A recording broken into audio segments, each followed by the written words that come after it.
धनीराम एक कुशल और बहुत ही धनी व्यापारी था।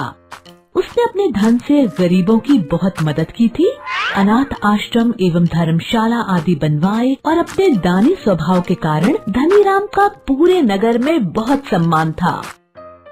धनीराम ने अपनी बेटी की शादी एक बहुत बड़े घर में कर दी। फिर भी बेटी के भाग्य में सुख नहीं था, क्योंकि शादी के बाद पता चला कि उसका पति शराबी और जुआरी था। बेटी को उपहार में दिया सारा धन उसके पति ने जुए में समाप्त कर दिया और अब उसकी बेटी बहुत ही गरीबी की जिंदगी जी रही थी। एक दिन धनीराम की पत्नी ने धनीराम से कहा, आप जानते ही हैं कि हमारी बेटी का पति जुआरी है और हमारी बेटी बहुत दुखी है। आप अपनी बेटी की सहायता क्यों नहीं करते? यूँ तो पूरी दुनिया की मदद करते फिरते हैं।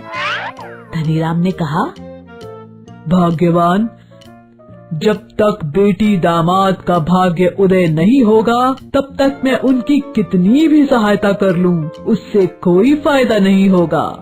जब अपनी बेटी का और उसके पति का भाग्य उदय होगा तो अपने आप ही वे सुख का जीवन जीने लगेंगे और हर कोई उनकी मदद करने को तत्पर रहेगा।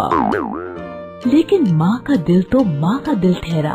अगर बेटी को कोई परेशानी हो तो माँ आराम से कैसे रह सकती है? इसलिए वे बस यही सोचती रहती कि कैसे वे अपनी बेटी की मदद करे।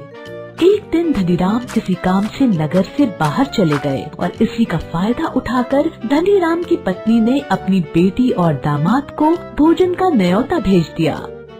शाम होते होते बेटी और दामाद धनीराम के घर भोजन को आ गए। सासू माँ ने उनका बहुत आदर सत्कार किया, उन्हें बहुत ही स्वादिष्ट भोजन करवाया और बड़े ही प्रेम के साथ विदा किया तथा जाते जाते एक टोकरी भरकर मोतीचूर के लड्डू भी भेंट स्वरूप अपने दामाद को दे दिया। धनीराम की पत्नी ने उस लड्डू के बीच में सोने के सिक्के छिपा कर रख दिए थे, जिससे बेटी की मदद भी हो जाएगी और दामाद जी को इसका पता भी नहीं चलेगा। बेटी और दामाद जी विदा लेकर चल देते हैं। रास्ते में दामाद अपनी पत्नी को सुनाकर कहता है, कहने को तो तुम्हारे पिता इस नगर के धनवान व्यापारी हैं और विदाई में क्या दिया? केवल मोतीचूर के लड्डू। कौन इतना वजन उठाएगा? ले जाकर इन लड्डुओं को किसी मिठाई वाले को बेच देता हूँ, मेरा कुछ वजन तो कम हो ही जाएगा।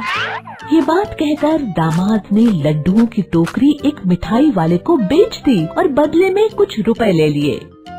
शाम के समय धनीराम अपने घर को लौट रहा था। रास्ते में वही मिठाई की दुकान दिखी जिसमें उसके दामाद ने मोतीचूर के लड्डुओं को बेच दिया था। धनीराम को मोतीचूर के लड्डू बहुत ही पसंद थे, इसलिए धनीराम ने मिठाई वाले से वही मोतीचूर के लड्डुओं की टोकरी खरीद ली और अपने घर ले आया। धनीराम की पत्नी ने जब देखा कि लड्डुओं की टोकरी सेठ जी लेकर आ रहे हैं तो उन्होंने पूछा, ये क्या लेकर आए हैं? धनीराम ने कहा, तुम्हारे लिए मोतीचूर के लड्डू लाया हूँ, एक मिठाई की दुकान पर दिखे तो ले आया। सेठानी ने लड्डुओं की टोकरी पहचान ली और लड्डू फोड़कर देखा तो उसमें वही सोने के सिक्के निकले जो उसने डाले थे। सेठानी ने ये देख अपना सर पीटा और धनीराम को सारी बात बताई। धनीराम ने अपनी पत्नी को समझाया, जब तक भगवान किसी के भाग्य को नहीं जगाता तब तक उसका भाग्य नहीं जागता, फिर चाहे कोई भी कितना ही प्रयास क्यों न कर ले। देखो, ये तुम्हारे सोने के सिक्के वापस तुम्हारे पास ही आ गए, क्योंकि ये सिक्के ना तो तुम्हारी बेटी दामाद के भाग्य में थे और ना ही मिठाई वाले के भाग्य में। शिक्षा: वक्त से पहले और नसीब से ज्यादा किसी को कुछ नहीं मिलता। बच्चों, उम्मीद है आपको हमारी ये कहानी पसंद आई। कृपया हमारे चैनल को सब्सक्राइब करें और सभी अपडेट्स के लिए बेल आइकन जरूर क्लिक करें। और हाँ, वीडियो लाइक और शेयर करना मत भूलिएगा। Bye bye.